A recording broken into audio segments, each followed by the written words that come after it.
There we go. All right.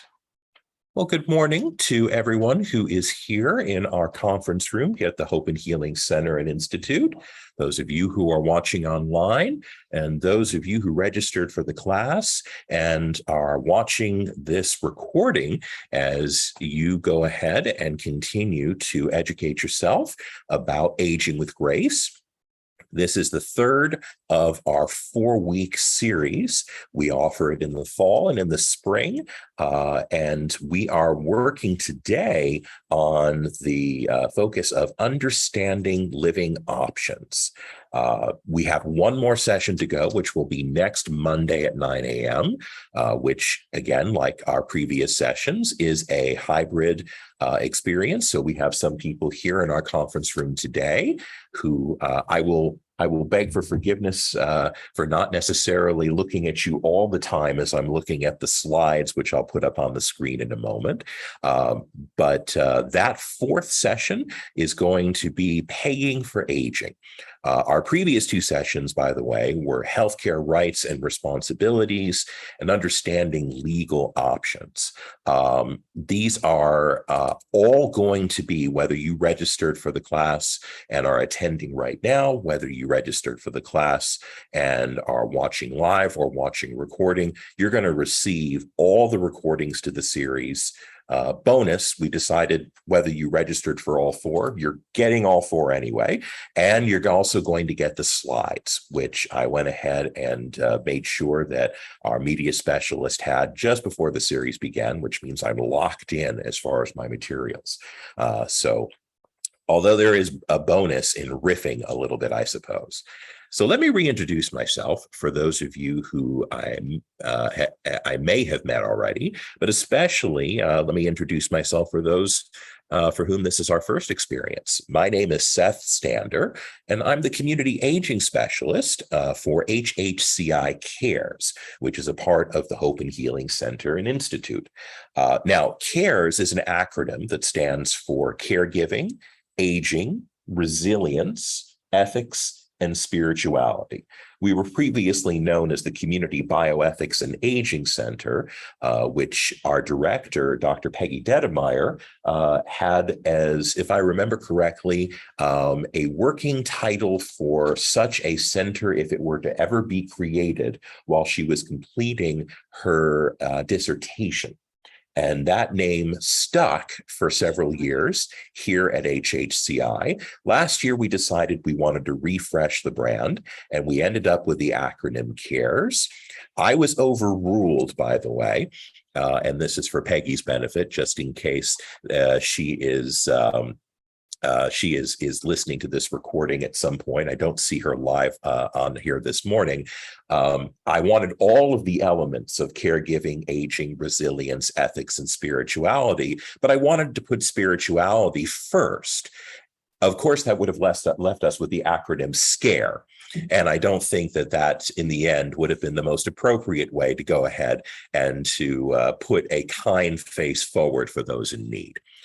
In any case, our mission with HHCI CARES is to attend to our growing aging population and, of course, to the growing population of people who love them, and more specifically, are serving as caregivers for them. So in addition to community education opportunities such as these, we are also focused on consulting.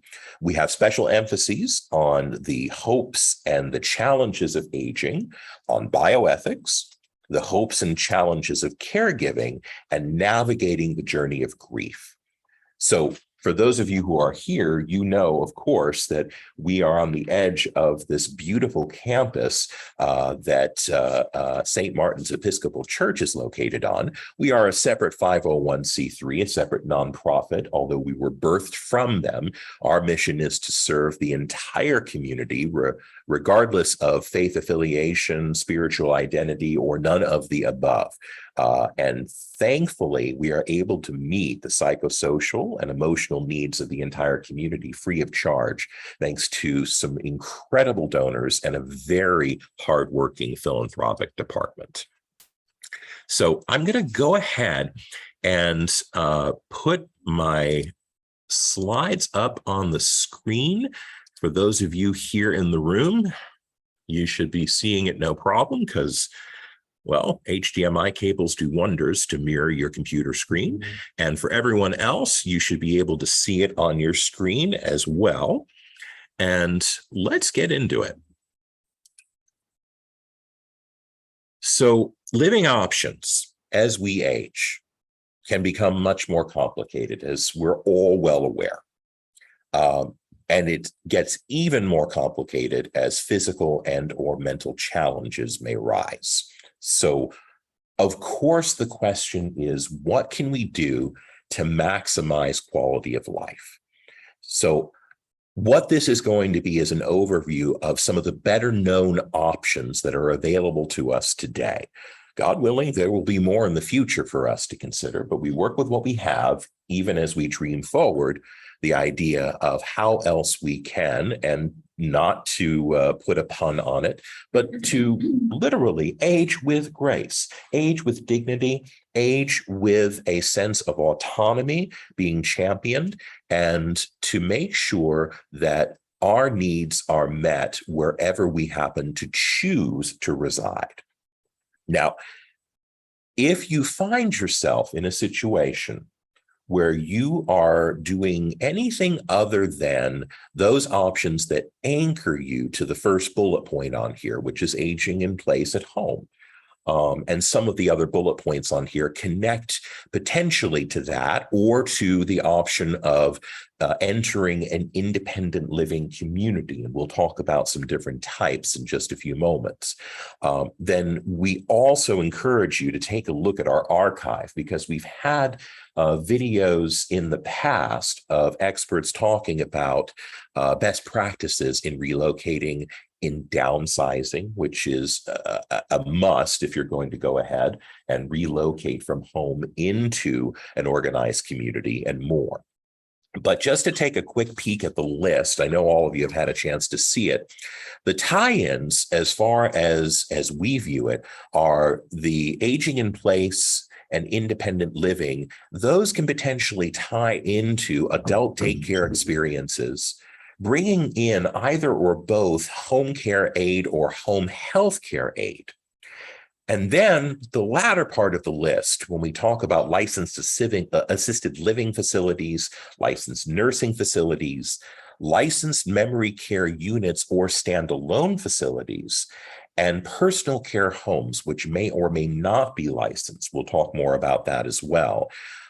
This is essentially the laundry list of what is available to us as a society right now.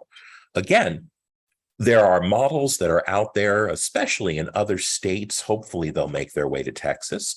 I'd like to think that we would like to be on the cutting edge of certain innovations, although I do know that when I first moved to Texas, I went to Central Texas and was living in Waco and had a wonderful experience there, and still have fond memories as well as enduring friendships from 20 plus years earlier when I first moved to town. But the old joke was, that's where you want to be when the world ends, because you'll have 5 extra years to prepare for it. So ultimately, we do know that Texas lags on certain innovations when it comes to helping the fringes of our society, and we're hoping that they'll do better, will do better as a result. So let's just talk right away about what most people prefer. When it comes to that laundry list of living options, over 80% of folks prefer to remain in their own homes, assuming that you can satisfy the major considerations of health and safety. And when we talk about health and safety, we are talking primarily about ADLs, or activities of daily living. Now, there is an official list, by the way, of what constitutes ADLs. And this list is an important one because it is one in which your doctor or whoever is evaluating you medically is going to look at these ADLs and determine if you have 2 or more of these activities of daily living in which you require assistance, partial or complete. That's going to go into consideration when you consider the medical qualification for either assisted living or nursing facility care. I have embedded all of those ADLs into this list, but having spent time as a long-term care ombudsman before coming here to serve as community aging specialist, and also from my experience in the earliest parts of my career as a chaplain for a nursing facility, I have seen that it is a lot better to go ahead and to be as thorough as possible. So let's not take this list for granted and walk through it a little bit. Being able to dress oneself, being able to bathe oneself, being able to prepare your own meals and eat your meals without assistance, being able to walk, to ambulate. When we talk about transferring, if you do have some type of need for assistance in mobility, whether you are using a wheelchair part-time or full-time, whether you use a walker or a cane or some other type of rollating device, what have you, to go ahead and keep you stable, or potentially in order to help increase your endurance while ambulating, you need to be able to safely transfer from wherever you're lying down or seated to that particular device. Or if, God forbid, you've broken a limb and you need a bedside commode because a bedpan just isn't going to do it, feel free. A photo is being taken of one of our screens, and it's always welcome. Again, you're going to get copies of all of this after the series, but anything that's useful to you right now, feel free. We want you to be able to transfer safely. And the ability to transfer without assistance is one of the most important criteria that we look at among all of the activities of daily living.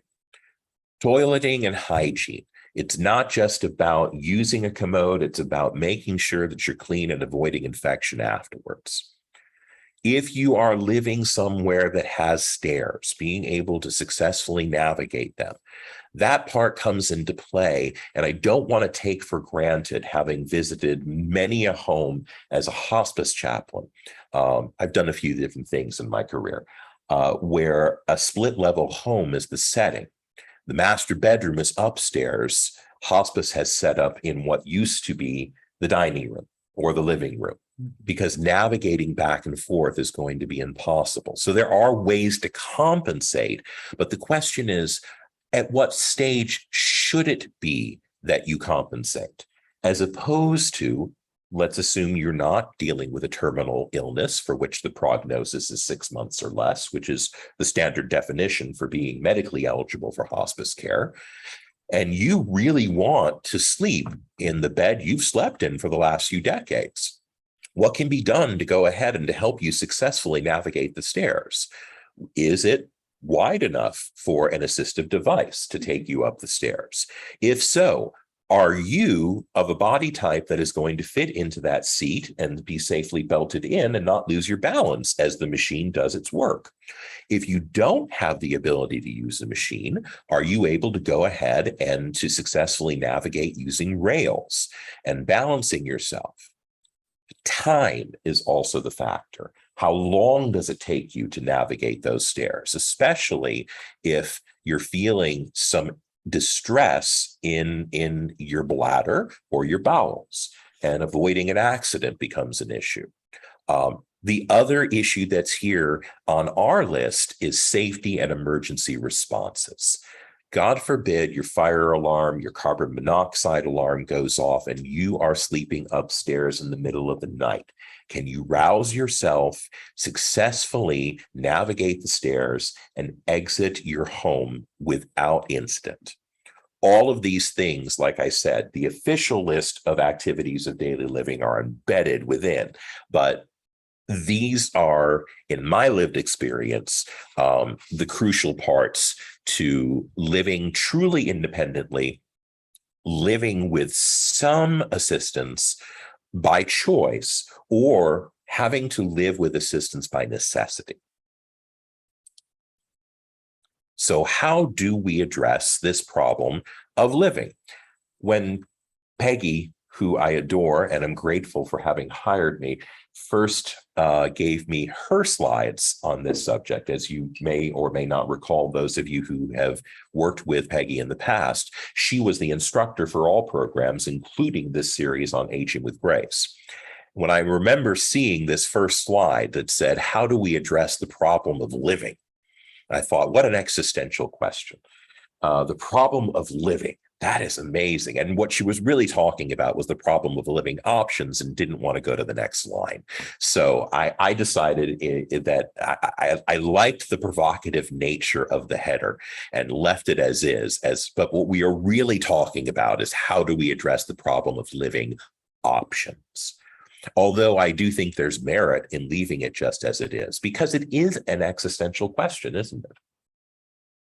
Are we talking about making a major change in our routines, in our lives, if we are considering relocating from a home that holds tons of physical memories, as well as the memories that we carry with us if, God forbid, at some moment that house were to cease to exist? But it's also about the idea of what makes a life worth living, as opposed to accepting mere existence and counting ourselves in the proverbial waiting room of the divine. That's never our goal. Our goal is to make sure that wherever we choose to live, we're experiencing the best life possible to us. So first and foremost, I commend those of you here, those of you who are watching this live or watching this recorded, for considering the question and being here in the first place to think about your options, doing your research. When you determine the best fit, I highly recommend, although it is always your decision unless you no longer have the ability to make decisions, in which case I truly hope that you've discussed what you value most in terms of setting and quality of life in that setting with the people who, should you no longer be able to make financial or medical decisions, are now making them on your behalf. This is a plug, by the way, to our previous sessions in which I discussed advanced directives, medical and durable powers of attorney, making sure that you've created for yourself, and if you're comfortable sharing with other family members, what your wishes are in terms of not just life or death decision-making, but also the quality of life that you're willing to accept, depending on the physical challenges and cognitive challenges that you may be facing. Because it's not just, God forbid, about a stroke or a heart attack. It's also about living with Alzheimer's or other dementia. As we grow older, the propensity for that increases. And our ability to make decisions becomes, by necessity, much more collaborative. So when you discuss all of those issues, I encourage you to also go ahead and to discuss setting, what you ideally want, what you are willing to live with, and what you are willing to live with for a while, if medically it proves necessary. And that really includes all of the different options that we're talking about. And the implementation of that plan, that bullet point, is not superfluous. Let's use the example of somebody who has fallen and unfortunately has broken a hip or a limb. Implementing the discharge plan, in this case from the hospital, isn't necessarily going to involve a direct discharge to your home. Your goal is to eventually be at home, but along the way, you're going to need rehabilitation. Let's make it even worse, just to make it more complicated. In a hospital, unfortunately, there is a strong possibility that you may develop a secondary infection while you're there. As wonderful as modern medical technology is, when you're in a congregate setting with sick people, sometimes you catch what other people are having. So let's assume that along the way, through no fault of your own, you developed an infection. So in addition to rehabilitation of that limb that has been successfully repaired but needs time to fully heal, you also need antibiotics, and you need strong ones that are delivered intravenously. So you're going to need supervision for those as well. Well, good news. You're going to be looking at discharging to a location that's going to afford you the opportunity to do both.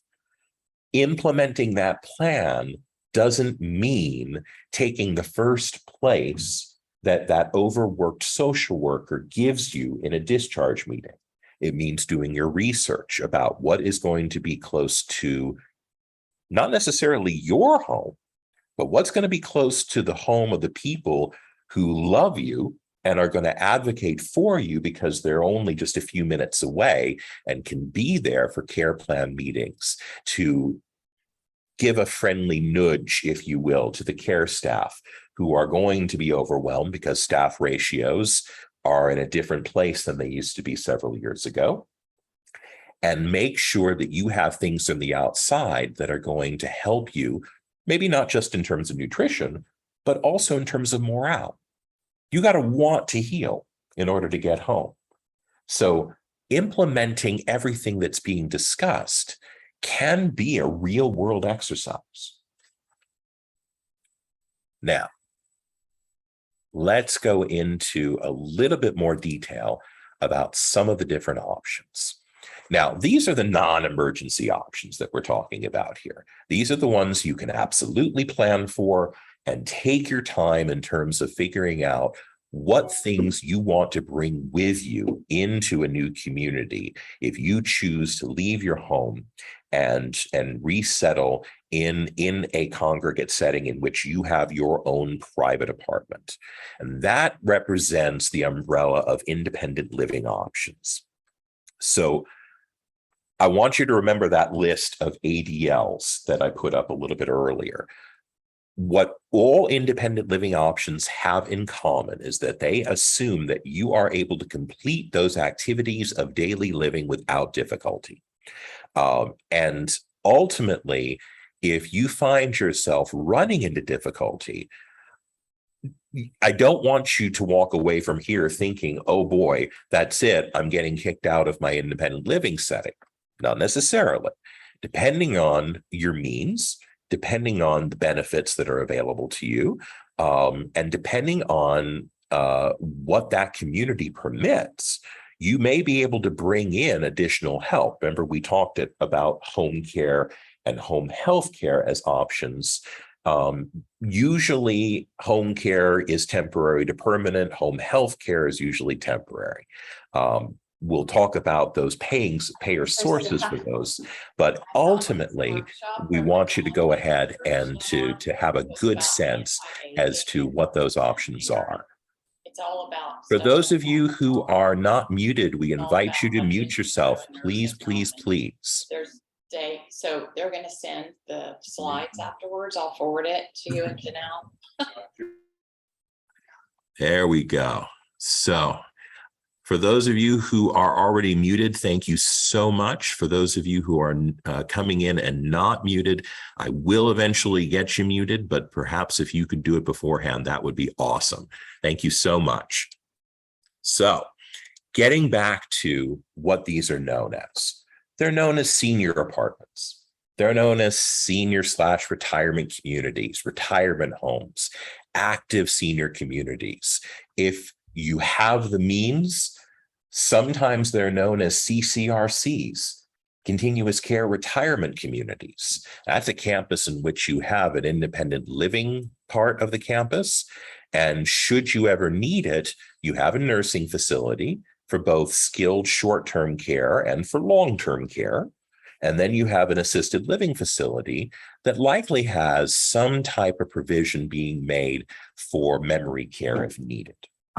Ultimately, the costs vary so widely that Peggy and I have decided the best we can do on the next few pages is give you a wild estimate as to what these may cost. What you'll really want to do is to go ahead and consult directly with facilities that you find interesting and amenable to your needs, and maybe a match for you in terms of those who may live there. And in fact, word of mouth is probably the best way to go, more than any marketing that's out there for a particular community. And in the end, you're going to need to look at your budget and figure out just how long you can afford to live in an independent living option, and for that matter, in an assisted living option, which is also an out-of-pocket experience. The only time we get into, usually, the only time we get into where benefits usually provided through a combination of federal and state help is when you are looking to fill a Medicaid bed in a nursing facility. And at that point, your downsizing is extreme, because you're talking usually about sharing a room with someone. And so you've got half a space. The room that we're occupying right now, the conference room in which we have some live participants, is much larger than what you would ever expect to see if you're sharing a nursing facility room. So again, it's a safety net. And I want you to be aware of that safety net, but we want you also to be aware, unless it's absolutely medically necessary, of what the other options are for your quality of life. And consistent with the existential question part of the previous slide, how do we address the problem of living? Which isn't so much of a pun after all, is it? I think Peggy was wise. So, a few examples.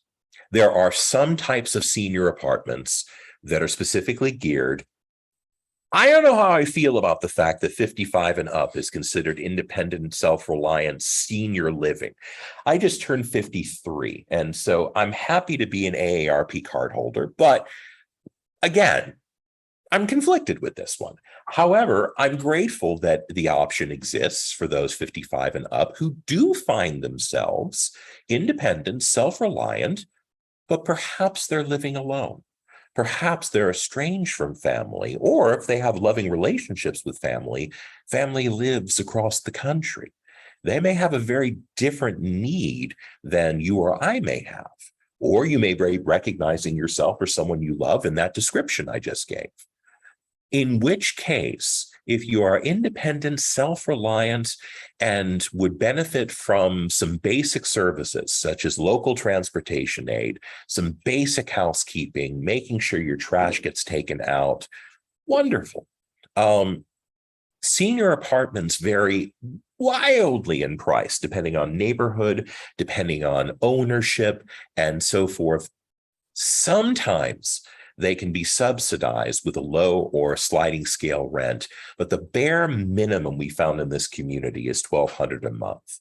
But I want you to recognize that $1,200 a month can easily turn into $4,000 a month, or $6,000 a month, or higher, depending on where that senior apartment is located. If it's a standalone in a modest part of town and you're receiving a subsidy, sure, that $1,200 is something you can probably count on.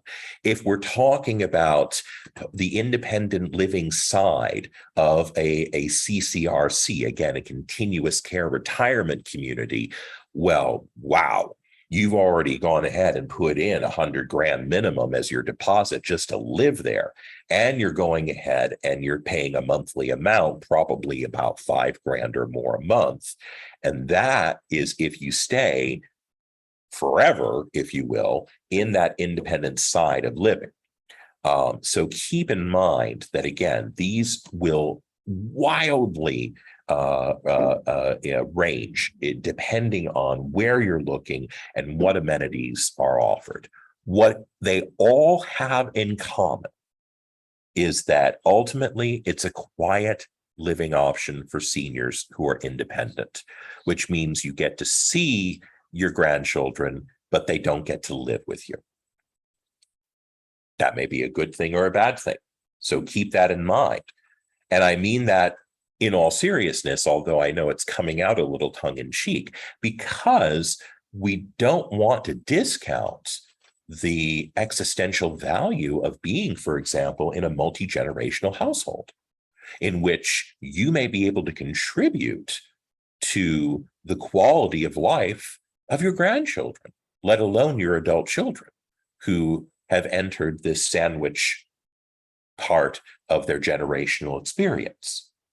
By the way, we do speak to a lot of that sandwich generation experience for folks as well, primarily in individual consultation. I know I'm going to be delivering a program on sandwich generation life and tips in the Clear Lake area in January, and I would imagine that we're going to bring something closer to home right here at HHCI. But check our archives as well, because we've talked about that sandwich generation phenomenon as well. It's been with us for a long time.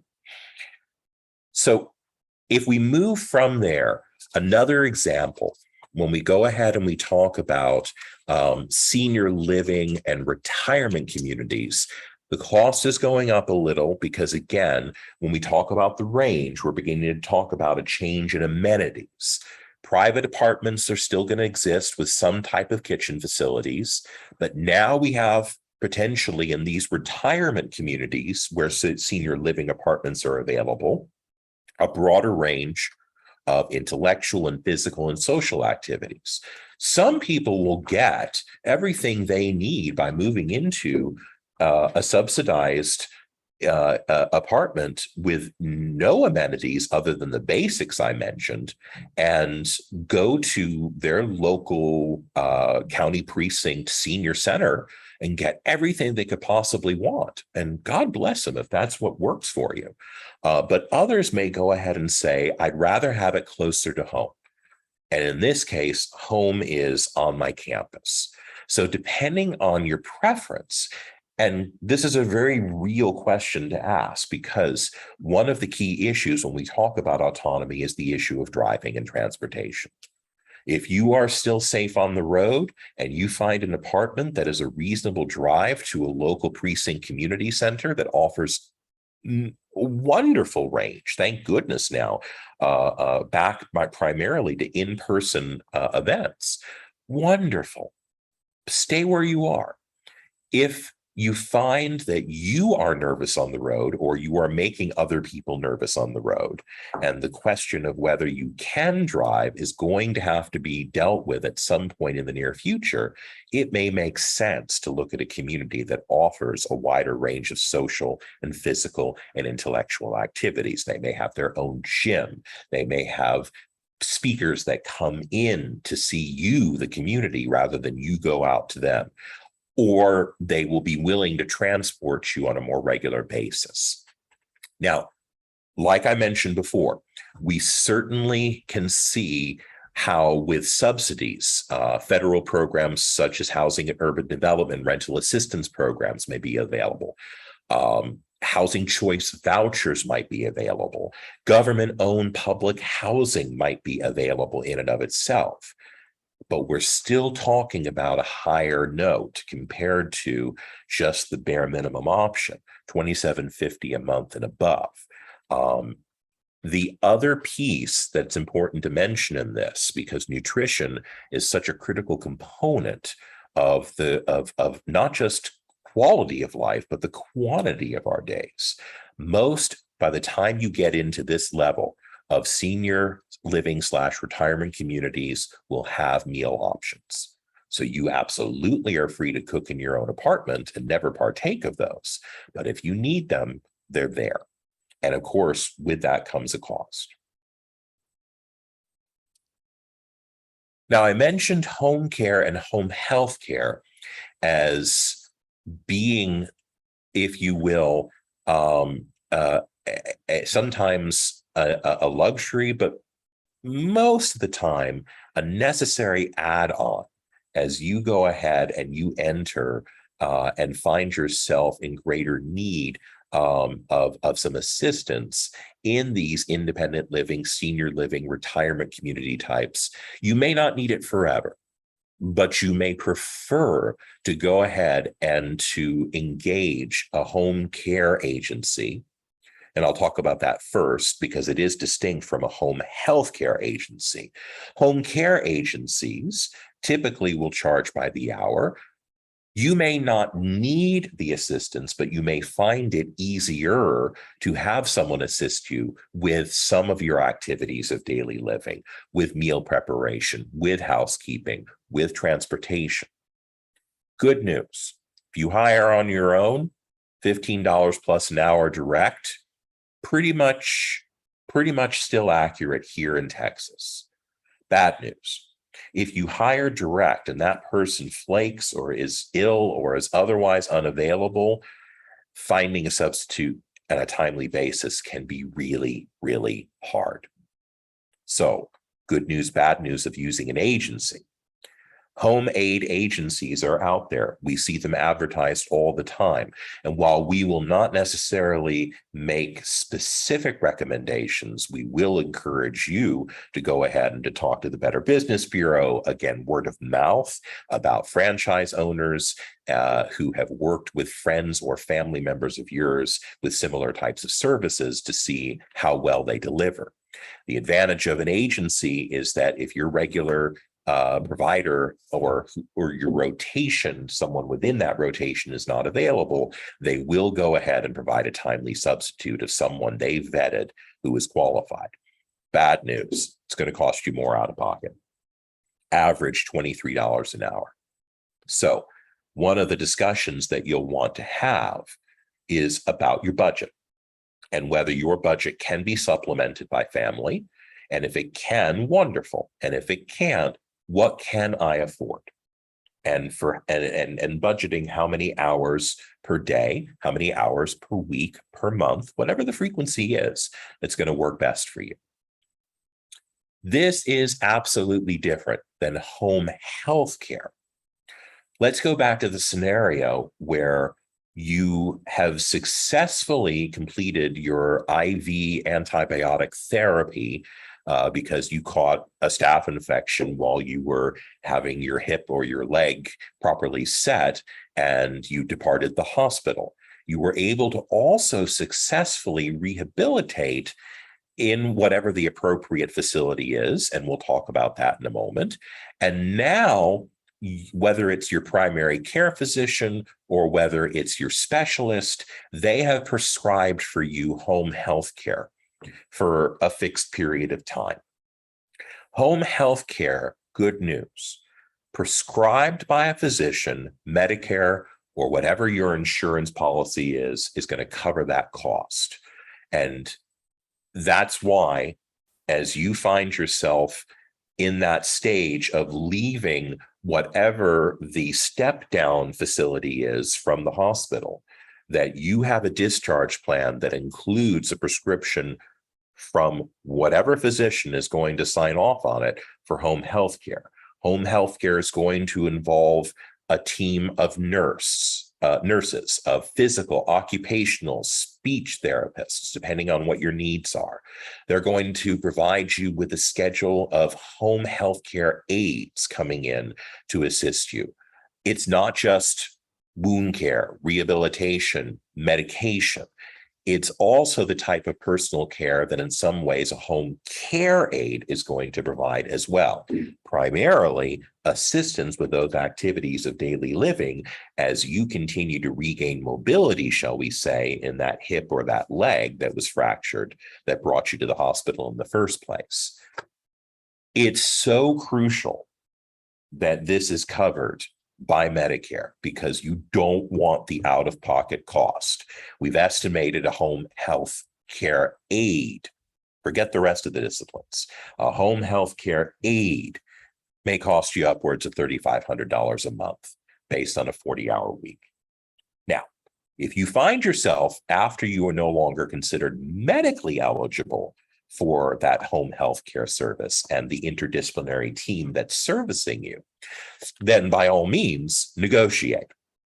From the very first session that we had when we talked ultimately about healthcare rights and responsibilities.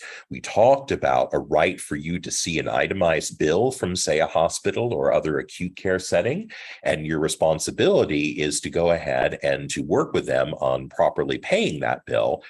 But that includes negotiating if you're underinsured or not insured at all. Or if you are insured and your copay may still be quote unquote reasonable to the outside, but you're in a budget crunch. So remember that the same thing applies here as well. Negotiate, negotiate, negotiate.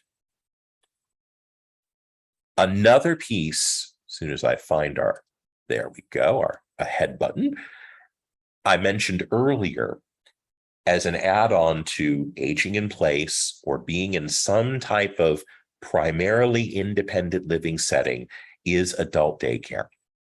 What we're primarily talking about is keeping people intellectually and physically and creatively engaged throughout the day. And this is primarily, for our purposes, adult daycare settings for those who are living with some form of dementia, low level of symptoms, in other words, early stage, medium level of symptoms presenting, otherwise known as mid-stage dementia. For lower symptomatic expressions, early stage forms of dementia, we recommend places like Amazing Place. If you are looking at early or mid-stage forms of dementia, Care Partners runs what used to be run by Baker Ripley, the Dementia Daycare Center. And depending on the type of frequency of visits and also the staging that you or your loved one is dealing with, this is either an opportunity for them to safely be in an environment where they are being cared for, fed, their activities of daily living are receiving some assistance where appropriate, and they're receiving intellectual and physical and creative stimulation, and as well as supervision and regulation, and you, their family caregiver, get a few hours of respite. So crucial as we talk about compassion fatigue, which is a real phenomenon as much as burnout is a real phenomenon for family caregivers. It's a phenomenon for professional caregivers. It happens all around. And in order to avoid crossing that threshold into compassion fatigue, into burnout, taking opportunities for respite matters. Now, it will cost $75 plus a day is what you can expect. However, the greater the likelihood is that you'll pay a lower rate if you choose multiple days a week. There are other options. Care Partners also runs a program that primarily is hosted by churches in and around the greater Houston area. And if you go to Care Partners website, you'll get a list of those areas. St. Martin's happens to be one of the host sites for a group called The Gathering. And it is adult daycare for those who are living with primarily early stage dementia, some who may be transitioning into mid-stage dementia. The key difference is, A, the location may only offer once a week, maybe twice a week. And B, you may not necessarily get any respite because you may be required as family caregiver to remain while those activities are occurring. So it's going to differ based on frequency, based on whether as a family caregiver you need to be there for your loved one. And that's something you'll need to discuss with each individual host site of the gathering. Again, when it comes to paid adult daycare, the greater the likelihood is that as a family caregiver, you're going to truly experience respite. Let's move in, and I'm just being cognizant of the time here. So I want to make sure I'm thorough, but I also want to get through as much as of the rest of these as possible. Of course, you're going to have access to all of these slides later on. When we talk about moving into licensed assisted living facilities, Now we're talking about ultimately people who need assistance with some of their activities of daily living, the dressing, the bathing, the meal preparation and eating, the ambulating, the transferring, the toileting, hygiene, stairs, safety and emergency responses. If you find yourself in need of a regular, constant need of assistance with usually 2 or more of these, then you may be looking at a medical qualification for assisted living level care. Assisted living level care is provided in a variety of ways. The way we highly recommend that you view assisted living is through the lens of being licensed as opposed to unlicensed. We're looking at down the road in our slides at the personal care home model, which is a form when you have 4 beds or above in that personal care home model of assisted living care that is licensed and regulated by the state. If it's 3 beds or less, it is not licensed, regulated by the state. That is not a requirement of the state, and therefore no one does it. So ultimately, your rights and your protections are going to change radically based on whether you're in a licensed facility or if you're in an unlicensed facility. It's going to cost.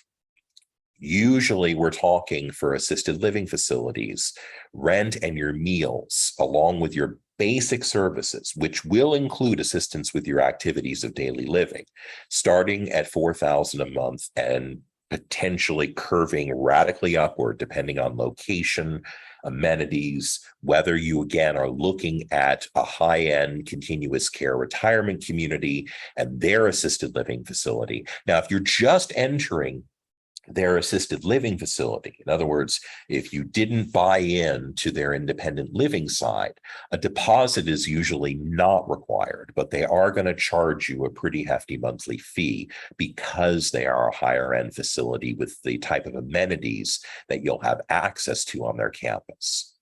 That's going to include everything we've mentioned before, but taken to a more robust level, ideally, in terms of social activities, intellectual stimulation, physical stimulation, creative stimulation, transportation, and so forth. You're going to find that depending on where you are, it's going to either be pretty basic or it's going to be a land cruise. It really does depend on how much you're willing to spend, are able to spend on a monthly basis.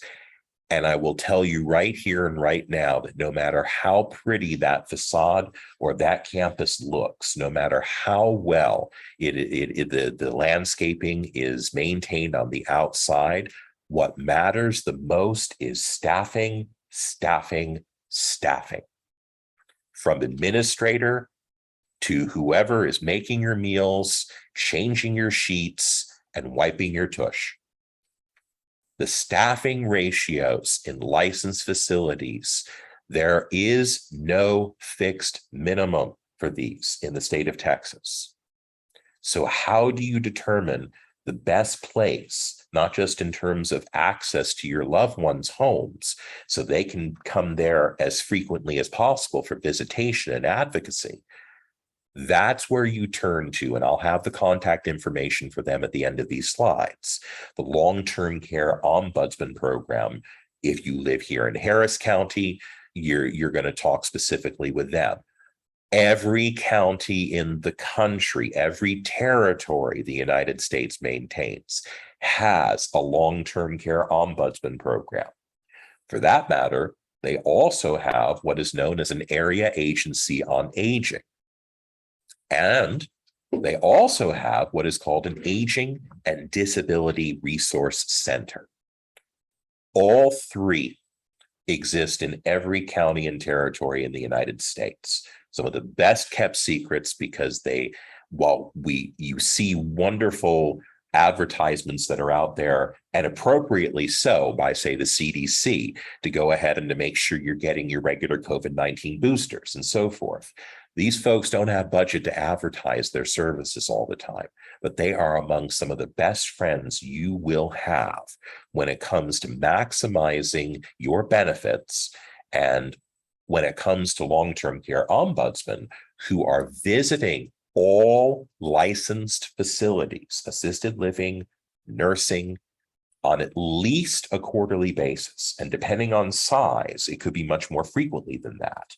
And in between those routine visits, they're going in whenever they're asked and receive informed consent by residents or their proxies to advocate when it comes to quality of life and resident rights and more. These are the people who will tell you what you aren't told when you take your official tour. So keep that in mind.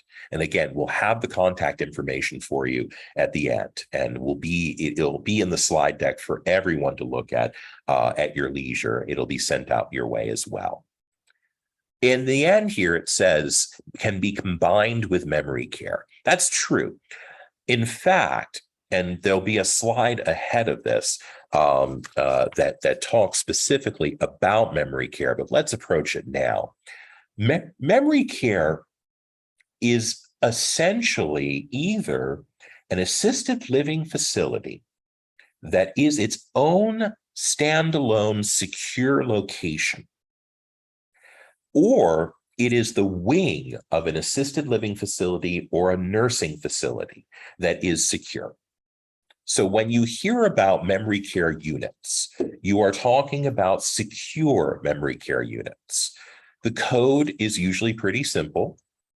Usually it's just a 4-digit number you put into the keypad. But if you are living with mid-stage dementia, you're not going to remember that number.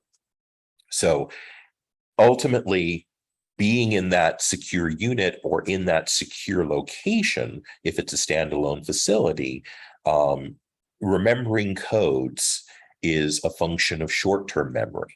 And when you reach a certain stage, depending on the dementia that you have, where that short-term memory is no longer sinking in, then codes aren't remembered. Now, they're switched on a regular basis, too, in case somebody is a true elopement risk, which is another reason why you bring someone to a secure memory care unit or a standalone facility, to make sure that someone doesn't get lucky and all of a sudden they're potentially a danger to themselves by wandering outside without supervision.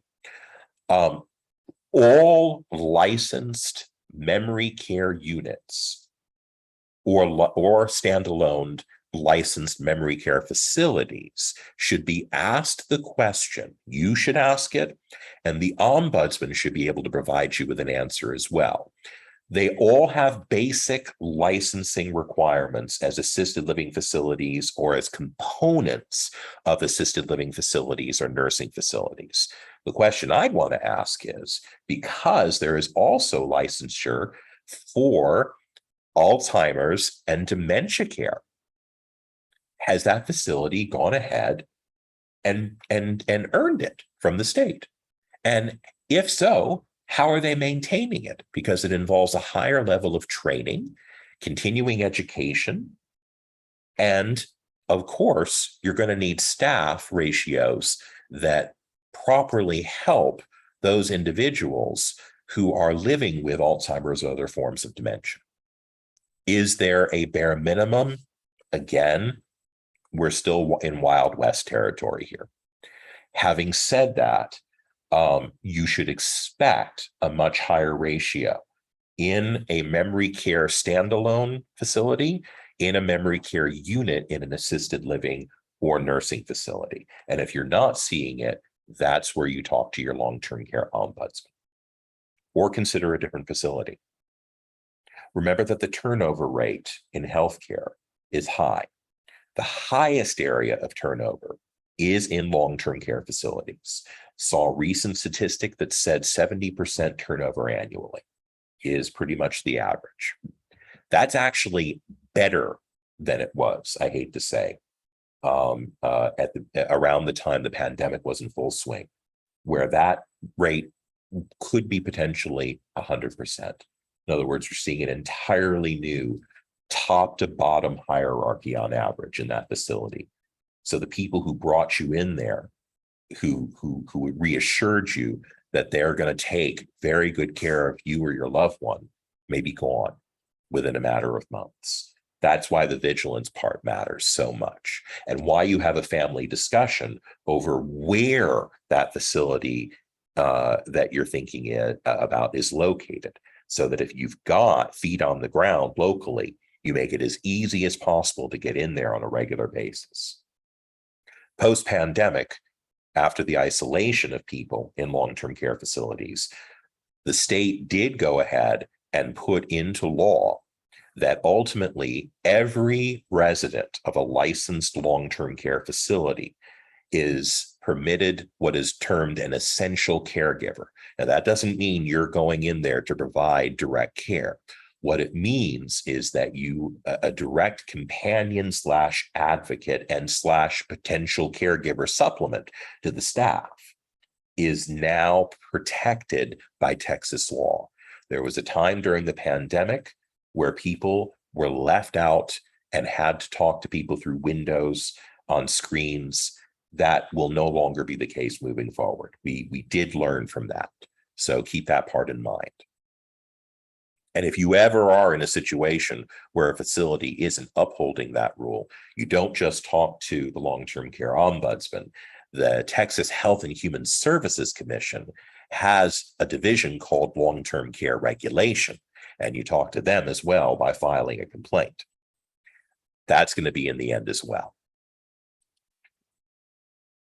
Now, a brief word about nursing facilities, and you'll notice that I have the word skilled in parentheses. The skilled part of a nursing facility is the short-term stay wing, if you will, whether real or on paper, of a nursing facility. In other words, when you leave the hospital in need of IV antibiotic therapy, rehabilitation for that broken hip or limb, and a discharge plan is put in front of you by the hospital social worker, and they say you're going to receive skilled rehabilitation, IV antibiotic services, and more, and you're going to be going to blah, blah, blah. Ask the question, is blah, blah, blah located in a nursing facility? The reason why is because there are two other categories that you need to be aware of, and that you will absolutely want to consult with whoever is supervising your medical care, whether it's your primary care physician, the hospitalist, or an orthopedic specialist, whatever the case may be. They are, in particular, long-term acute care hospitals, or LTACs for short. Long-term acute care hospitals. The other is an inpatient rehabilitation facility, an IRF. Sometimes they're just known simply as rehab hospitals. My recommendation to you as a former long-term care ombudsman, as the community aging specialist here, is whenever humanly possible, go to one of those two locations for skilled care, as opposed to a nursing facility. Exactly. Because changes in Medicare that started in 2018, 2019 essentially gutted the on-staff service of physical, occupational, speech therapists, wound care specialists, and more. Those are all outsourced, and they do good work. Customarily, you're going to find satisfactory scores, but ultimately, you're on their schedule, and their schedule isn't necessarily coordinated with, say, the nursing aide's schedule of getting you up and dressed and ready to receive your therapy that day, let alone properly clean, washed, fed, and really ready to face the day, just like we take for granted if we're doing so on our own. So if at all humanly possible, my advice is Go to an LTAC, a long-term acute care hospital, if you need that IV antibiotic therapy. If you need rehabilitation, find a rehab hospital or an inpatient rehabilitation facility. If none of these are available and you must go to the skilled part of a nursing facility, ultimately, before you discharge, talk to the long-term care ombudsman's office, who in turn will tell you who's assigned to that facility, and ask them to come in and make sure your care planning is done in as timely a fashion as possible, and to follow through on whether that care planning is being done in a timely and appropriate fashion. It is not, I want to emphasize this, that nursing facilities aren't caring. There are tons of incredible caring individuals in them, but they are outnumbered.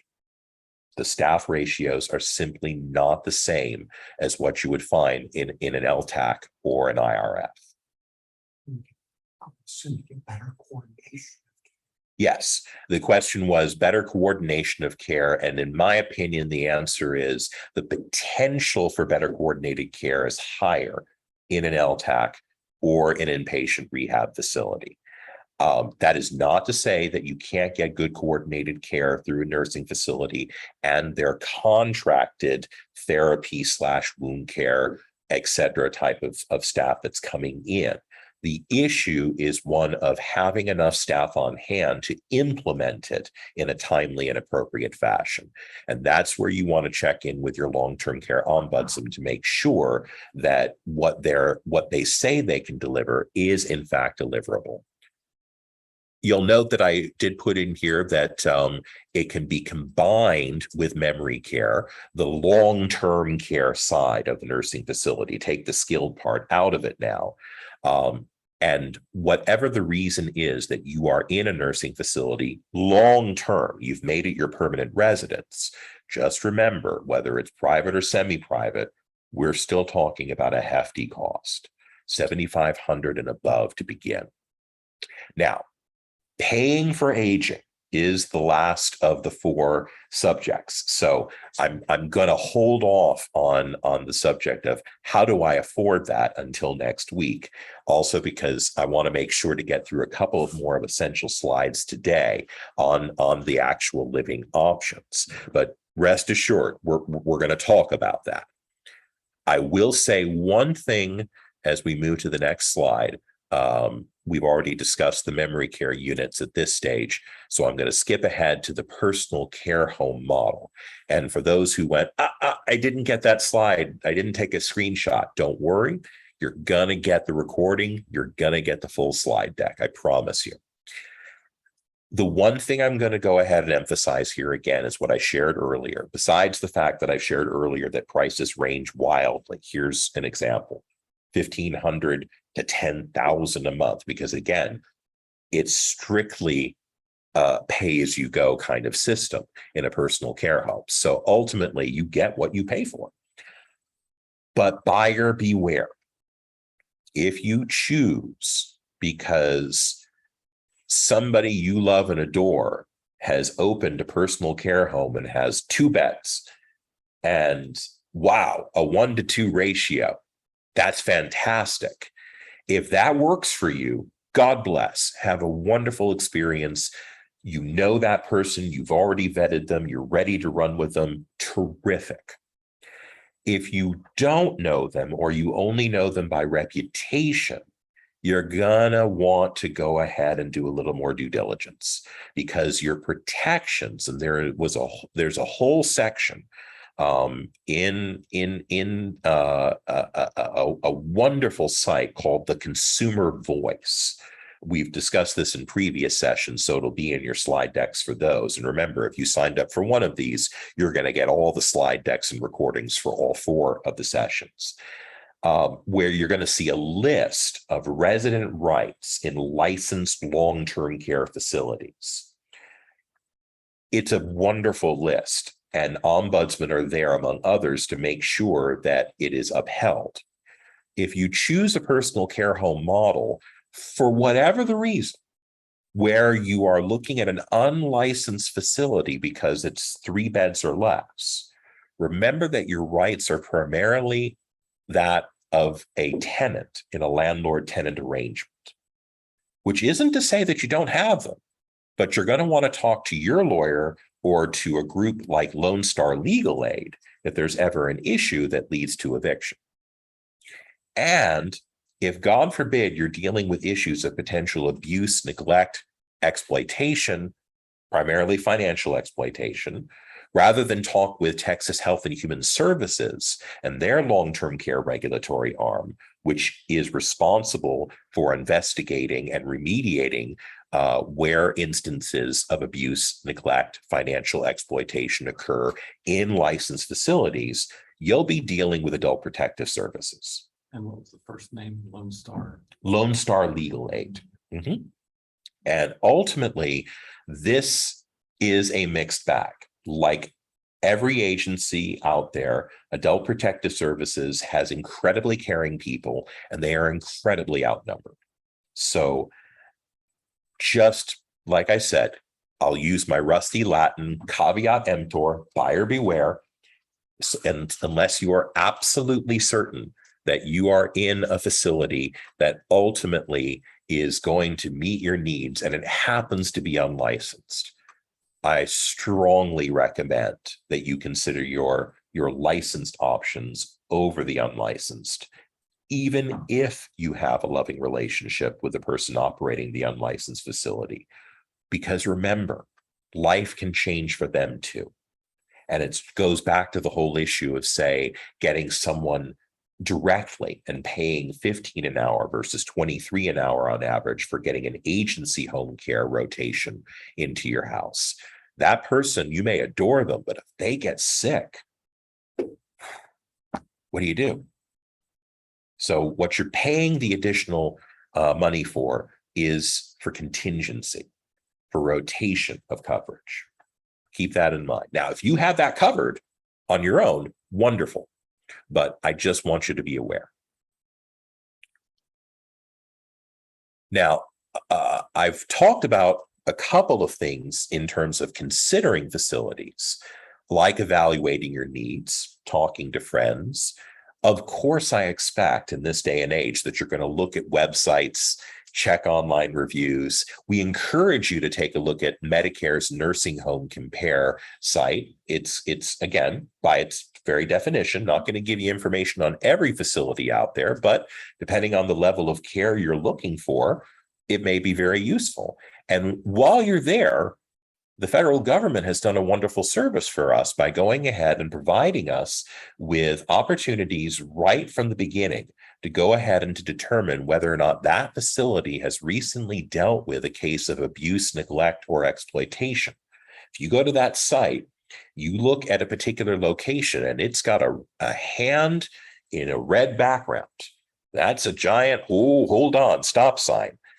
Something happened here that we're investigating. Now, does that mean stay away? Not my place to say. It is absolutely my place to say you owe it to yourself to go there, to visit at least twice, once scheduled, once unscheduled. There's no more pandemic limitation on unscheduled visits. So by all means, go there when they're not expecting you. And take a tour around so that you can get the sights and the smells and get a sense of the interaction of the staff, get a sense for yourself of whether you see the day staff, which is going to be the most heavily staffed part of the day. Overnight and weekend, completely different. And make sure that they are adequately staffed according to your expectations. It's got to be the right match for you and your loved ones. While you're there, read their survey book. Every licensed facility has a survey book, and they must provide it to you if it is not already prominently displayed in a public area. And in that notebook, in reverse chronological order, they should have routine surveys and investigations, whether substantiated complaints exist in that investigation result or unsubstantiated complaints are the result of the investigation. And as I said before, long-term care ombudsman, your eyes and ears when you aren't there for your scheduled, and again, ideally, your unscheduled visit. So keep all that in mind. Now, because I thought it was very important to throw this in, let's go ahead and discuss the issue of what happens if you have problems. In a licensed facility, here is, and this is in no particular order, 3 of the 4 steps that I would like you to consider right away. Talking to your managing local ombudsman. Usually programs like Harris County have multiple staff ombudsmen and multiple volunteer long-term care ombudsmen. In fact, every staff ombudsman started as a volunteer long-term care ombudsman and was certified by the state office to serve in a facility and to advocate. So you're going to want to talk to your managing local ombudsman. Greg Shelley happens to be the managing local ombudsman for Harris County.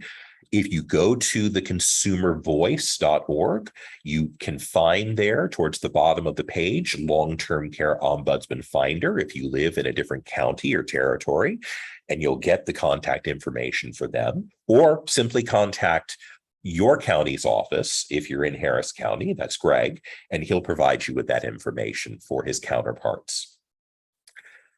The Texas Health and Human Services Complaint Hotline, it takes both telephone and email form. And the 4th item, we're going to skip the 3rd for a second.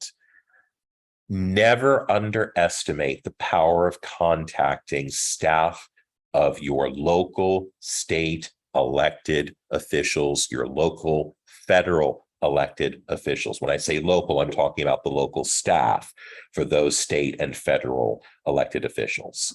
Because here's what happens. If you have a complaint, a concern that you want both, say, long-term care regulation, a component of Texas Health and Human Services, or an ombudsman to investigate, they can, on your behalf, elevate that to a legislative inquiry. And as a result, the appropriate office has a certain time frame under which they've got to produce results. Now, there is a time frame for long-term care regulation. You're not going to like it, though. It's counted in weeks. As far as the long-term care ombudsman are concerned, they are usually responders within the first 48 hours. They're that good. I only came over here because I really like Peggy and the job was a great fit. Otherwise, I'd still be a long-term care ombudsman. I love my job. Now, I put the 3rd bullet point in there. If you find yourself dealing with a situation, either aging in place at home or in an unlicensed assisted living personal care home model type of facility. And that is for APS. The official umbrella under which they operate is the Texas Department of Family and Protective Services. So their abuse hotline can be reached by phone and through their website with intake.